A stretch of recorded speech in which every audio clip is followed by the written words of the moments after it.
Okay, good afternoon or early evening. This is Richard Nielsen at the Healing Spa. I'm getting to interview Ambika Devi, who's written the book Lilith, the novel, and we're thrilled to have her here. In our background material, we see that she's dealing with three archetypes in world civilization: the feminine, the masculine, and the creation. So the book is named after its lead character, who's called Lilith. And does Lilith have an age going through this novel? Well, first, I just want to say thank you for having me here, Richard. Oh, you're very welcome. You just jumped right in.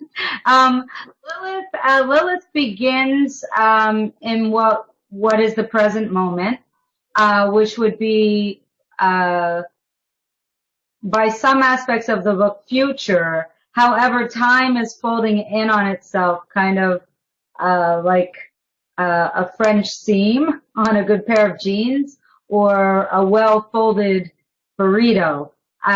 This has been a concept energetically and mathematically that I've always held true, that there really is no such thing as time. So the book does time jump around. I've divided it into parts, but it's not distinct to a time period. Everything is in the now in the story, but indeed characters reminisce about the past, and there are sequential movements which could be confusing if you tried to make a linear map of the story. Well, I think you'll give the scholars something to do as we're trying to figure out a linear map through the many decades in the future. I think the ones who will go a little more nuts, or maybe not, is if it gets made into a movie. Well, but they'll just choose what they want and make their own timeline. Right, exactly. So what I was really asking is, Lilith like a 30-year-old woman, a 20-year-old woman, aside from being an eternal woman? I really did not distinctly clarify her age. I've given hints about her being young and hints about her being mature. So that is not something determined. She's a vibrant woman. We'll just call it that.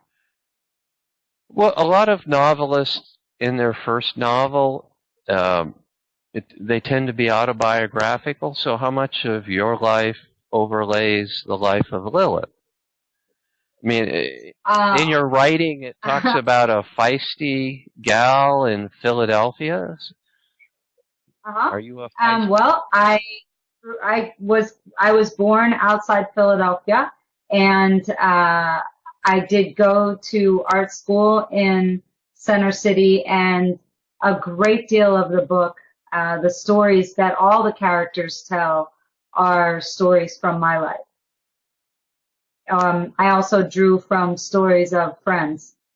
So, but I see every character in the story as an aspect of myself, and there are dreams in the book. And as a person who's very, very interested in dreaming and interpreting dreams for clients and friends, I see everything in a very gestalt way. So everything in the story is an aspect of me.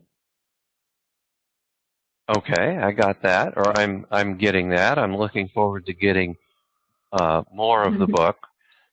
Lilith, the novel, being published by Inkwell Publishing House in the fall of 2013. So the myth of Lilith is that she was the first wife of Adam, and That's correct. You're drawing from that.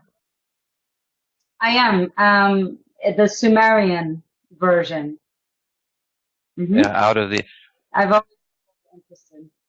And the myth is that she wanted, and well, that she kept her equality, and because of keeping her equality, she had to leave Adam. Yes. So as Lilith is a strong feminine power charting her own course. That's a question. Yes, and in the myth, she was taken out of the garden and placed on an island in the middle of a sea, and she was allowed to choose one thing from the garden, and she chose the tree of knowledge. And from it, she built a rocking chair, and she used parts of the tree to write the book of wisdom. And so those are all in the story. Who's her love interest or interest? Well, the name of the character is Donatello, also known as Don or Donnie, throughout the story. I drew a lot from someone from my past, and actually did get his blessing to use bits, and he's actually quite thrilled. He even said I could use his real name if I wanted. But I didn't use it. He is Don, but he has a different full name. And I used quite a lot from knowing him and also my perceptions of his family, but I fabricated quite a bit. It was more of an inspiration than a direct mapping or usage of facts. Yeah, he's an inspiration that you studied art in Philadelphia. You just mentioned, and I've seen. I did. I went to Philadelphia College of Art and got a bachelor's there. And now the school is called University of the Arts. In my story, I called it University of the Arts because that's the current name of the school. The neighborhood where we first meet Lilith and Don is called Bella Vista in South Philadelphia, and I did use that. I used a lot of very real architectural references, street names, real businesses that are there, and characters from my life when I lived there, and I told them all about it, and they're really excited about the story and that they're in it. Well, I love to read a novel, like a mystery or whatever, that is set in Manhattan, set in San Francisco, and the restaurants are real restaurants, and I like to go to the real restaurants because I've read about the meal that's there in the ambiance of the restaurant. So if you're doing the same thing for South Philly, that's way cool. We'll look for, Well, not just South Philly, because Lilith talks about some trips that she's taken, and the character is a psychic and a tarot card reader, just like me. And she talks about experiences that she had in New Orleans and also in Savannah. New Orleans, of course, Louisiana, and Savannah, Georgia. And there's a lot of mapping of those areas too, and psychic phenomena. So those that are into the kind of, I guess it's not vampire-y or super scary, but there is some paranormal bits in there. So that will satisfy that crowd, I hope. You mentioned in your background material that you've been a relationship counselor, and you use the tarot as a symbol generator, and you use astrology as a symbol generator, but people are bringing real problems to you, and then those thousands of relationship counseling events have been built into this story. Absolutely. Lilith has several different realms that we watch her in. One is in her relationship with Don, which in the book takes place in the course of one day. So they meet on the street and they go for a walk and they talk and they spend the whole day together. And if you've ever had one of those chance meetings with someone where you really click and you just have this delicious, endless conversation, that's what that thread in the story is. There's also Lilith, like we know in the Sumerian myth, on the island, but she's really not all alone on the island. She has two nature spirits who are a pair, a male and a female. And they are her teachers. They are guardian angels, or I use the Vedanta titles of Gandharva and Apsara for them. And so we meet them, and they give her wisdom teachings. And they together can watch into the stories that are taking place in Philadelphia. So they watch as if it's a movie and interact about it, and the nature spirits give her teachings. But as the story goes on, everything starts to converge. There's also a whole nother story, which I was inspired by the Fisher King, which is where the King Arthur stories come from.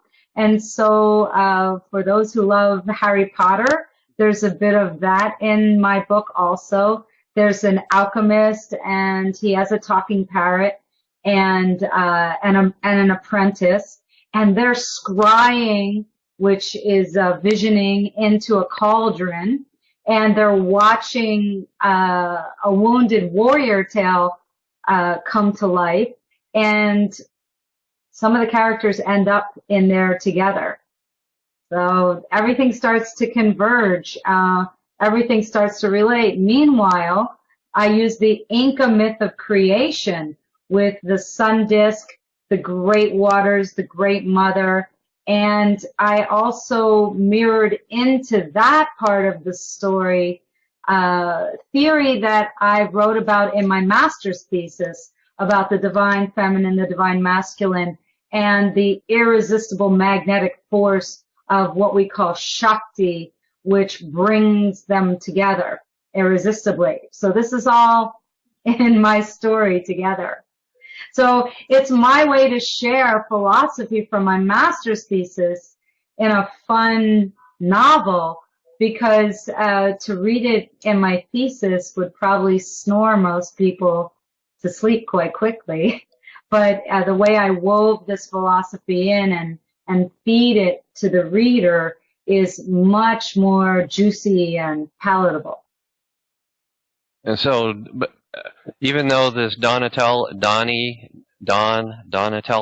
experience is one day, does it sort of like a film thread through the whole book, or is it just a chunk? Sure does. Yes, it does. In the very beginning, when we meet him, it's a little bit into the book. We don't meet him right away, but we see something from his viewpoint, and then we see the same scenes again through her viewpoint. Then they converge. Then